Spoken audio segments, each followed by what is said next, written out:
Hola! Toleleje, toleleje. Kunin at basahin, kunin at basahin.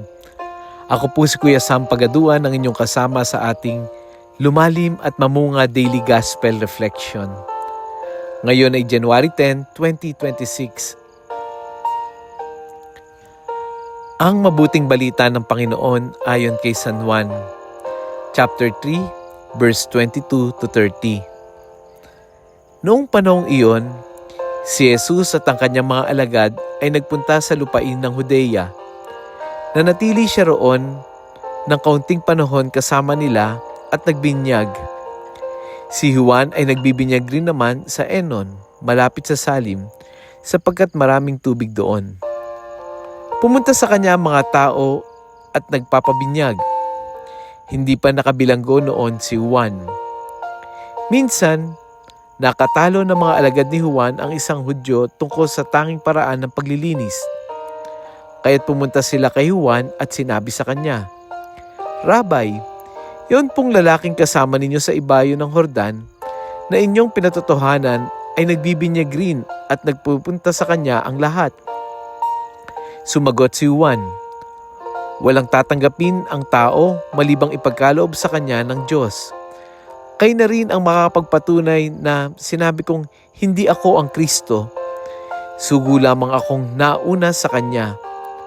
Ang babaeng kakasal ay para sa lalaking ikakasal.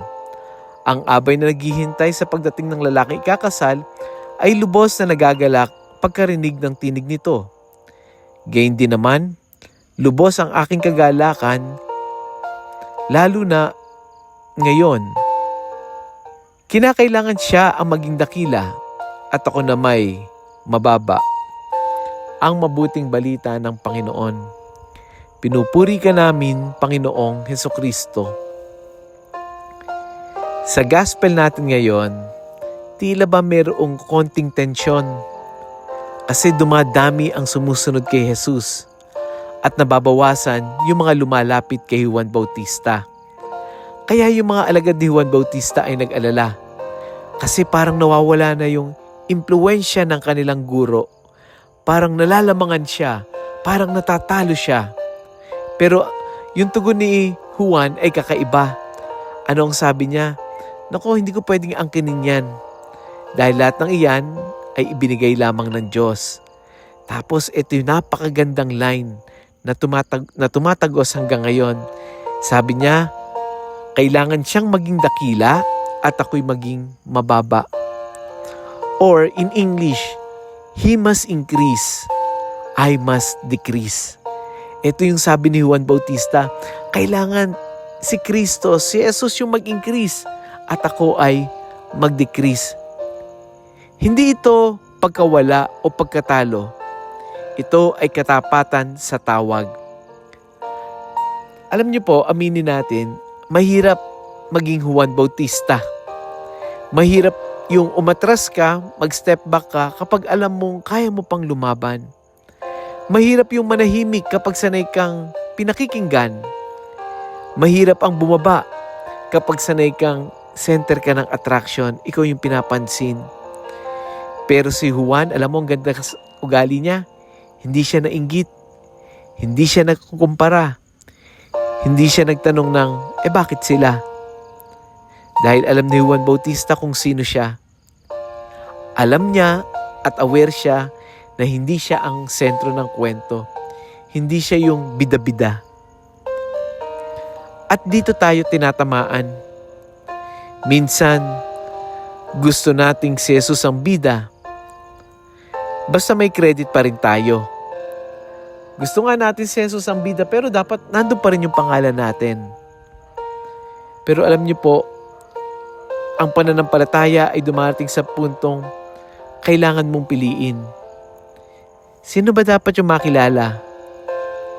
Ikaw ba o si Jesus? At ang nakamamangha, doon mismo sa pagpapakumbaba, doon naroroon ang kagalakan. Kaya anong challenge sa atin ng gospel ngayon? Piliin natin yung maging tapat kaysa sa papuri. Hayaan mong walang pumapansin sa gawain mo pero tapat ka sa ginagawa mo. Piliin natin yung misyon. Bakit nga ba tayo naglilingkod kaysa sa personal nating imahe? Piliin natin na ituro si Jesus kahit na tayo ay makalimutan. Sa pamilya, sa ministry, sa trabaho, baka hindi tayo tinatawag para maging sentro. Tinatawag tayo para maging tulay palapit kay Kristo. At alam mo, sapat na yon. He must increase, I must decrease. Let us pray. Panginoong Jesus, Ikaw ang dapat maging dakila sa aming buhay. Turuan mo kaming magpakumbaba, lalo na kapag napakasakit bumaba. Palayain mo kami sa inggit, sa takot na baka makalimutan kami, sa uhaw ng papuri. Gawin mo akong taong marunong umatras upang Ikaw ang makita.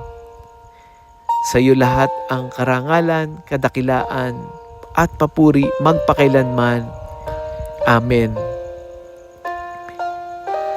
Kung ang mga salitang ito ay tumama sa iyo, baka dahil tinuturuan ka ng Diyos na bumaba para siya ang umangat. At baka meron din isang taong hirap tanggapin na hindi siya ang sentro, hindi siya ang bida. Kailangan niya marinig ito ngayon. Kaya i-share natin yung audio gospel na ito sa ating mga kaibigan, sa ating mga kakilala, sa mga GC, sa ating mga classmate. Si Jesus, yung ipaglandakan natin. Muli, ako po si Kuya Sam Pagaduan, nag-aanyaya. Halina, tayo ay lumalim at mamunga. Lumalim sa pananampalataya at mamunga na mabubuting gawa. God bless us all.